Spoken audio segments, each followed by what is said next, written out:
जो सैनिक भोग का सर काट के लाएगा उसे डॉक्टर बीसी के 1 करोड़ रुपया इनाम दे।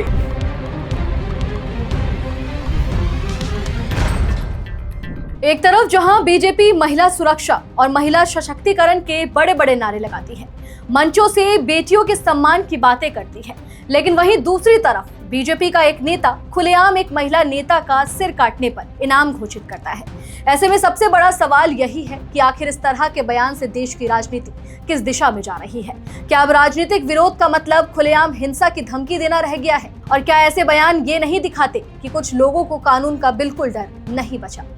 पश्चिम बंगाल की टीएमसी सांसद सायोनी घोष को लेकर सामने आया विवाद अब सिर्फ एक राजनीतिक बयानबाजी का मामला नहीं रह गया है, बल्कि यह उस सोच पर सवाल खड़े कर रहा है जहां असहमति का जवाब कानून से नहीं बल्कि हिंसा की भाषा से दिया जा रहा है। बुलंदशहर के सिकंदराबाद में हिंदू संगठनों के विरोध प्रदर्शन के दौरान भाजपा नेता और नगर पालिका अध्यक्ष डॉक्टर प्रदीप दीक्षित ने मंच से ऐलान कर दिया कि जो भी सायोनी घोष का सिर काट कर लाएगा उसे 1 करोड़ रुपए का इनाम दिया जाएगा।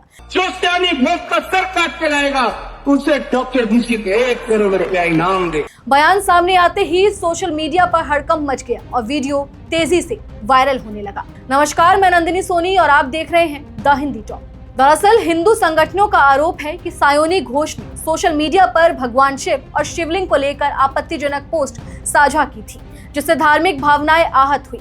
इसी के विरोध में प्रदर्शन रखा गया था, लेकिन विरोध के दौरान जिस तरह की भाषा इस्तेमाल हुई उसने पूरे मामले को और ज्यादा गंभीर बना दिया, क्योंकि सवाल सिर्फ विरोध का नहीं है, सवाल उस मानसिकता का है जहां एक महिला सांसद के खिलाफ खुलेआम हिंसा की बात कही जा रही है और भीड़ के सामने इनाम तक घोषित किया जा रहा है। अब जरा इस पूरे मामले को राजनीति के बड़े दावों से जोड़कर देखिए। हाल ही में पश्चिम बंगाल चुनावों के दौरान भाजपा लगातार महिलाओं की सुरक्षा और न्याय की बातें करती नजर आई थी। आरजीकर रेप पीड़िता की मां को टिकट देकर यह संदेश देने की कोशिश हुई महिलाओं के सम्मान और न्याय की लड़ाई लड़ रही है, लेकिन दूसरी तरफ उसी पार्टी से जुड़े एक जनप्रतिनिधि का ये बयान आखिर क्या दिखाता है? क्या यह विरोधाभास नहीं है? अगर एक महिला सांसद जो खुद जनता द्वारा चुनी गई प्रतिनिधि है, उन्हें खुले मन से इस तरह की धमकी दी जा सकती है, तो आम महिलाओं की सुरक्षा का क्या? जब राजनीतिक मंचों से ऐसी बातें कही जाएंगी तो समाज में क्या संदेश जाएगा? क्या इससे ये नहीं लगता कि महिलाओं की सुरक्षा सिर्फ भाषणों और चुनावी नारों तक सीमित होकर रह गई है? सबसे बड़ा सवाल ये भी उठता है कि अगर किसी पोस्ट से किसी की धार्मिक भावनाएं आहत हुई थी तो उसके लिए कानून मौजूद है, शिकायत दर्ज करवाई जा सकती थी, अदालत का दरवाजा खटखटाया जा सकता था। लेकिन क्या किसी लोकतांत्रिक देश में किसी महिला का सिर काटने की बात करना स्वीकार किया जा सकता है? और वो भी तब जब ये बयान कोई आम व्यक्ति नहीं बल्कि एक संवैधानिक पद पर बैठा जनप्रतिनिधि दे रहा हो। यही वजह है कि अब सोशल मीडिया पर लोग पूछ रहे हैं कि क्या देश में कानून व्यवस्था का डर खत्म होता जा रहा है? क्या नेताओं को लगता है कि भीड़ के सामने कुछ भी बोल दो कोई फर्क नहीं पड़ेगा? क्योंकि जिस तरह से ये बयान दिया गया उससे ऐसा लगा मानो कानून और संविधान की सीमाएं पीछे छूट चुकी हो।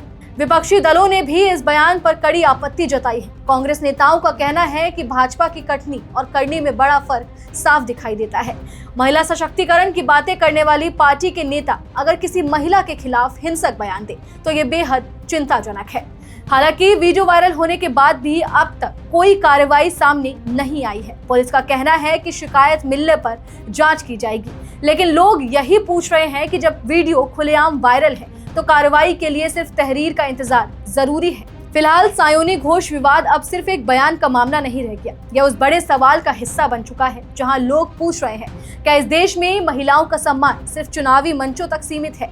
और क्या राजनीतिक अब असहमति का जवाब लोकतंत्र से नहीं बल्कि धमकियों से देगी? चले फिलहाल इस वीडियो में इतना ही। आप इस पूरी खबर को लेकर क्या कुछ सोचते हैं? कमेंट सेक्शन में हमें अपनी राय जरूर दें। और अगर अभी तक आपने हमारे चैनल को सब्सक्राइब नहीं किया है तो तुरंत करें। इसके साथ ही हमें सोशल मीडिया प्लेटफॉर्म यानी कि फेसबुक, इंस्टा और एक्स पर फॉलो जरूर करें।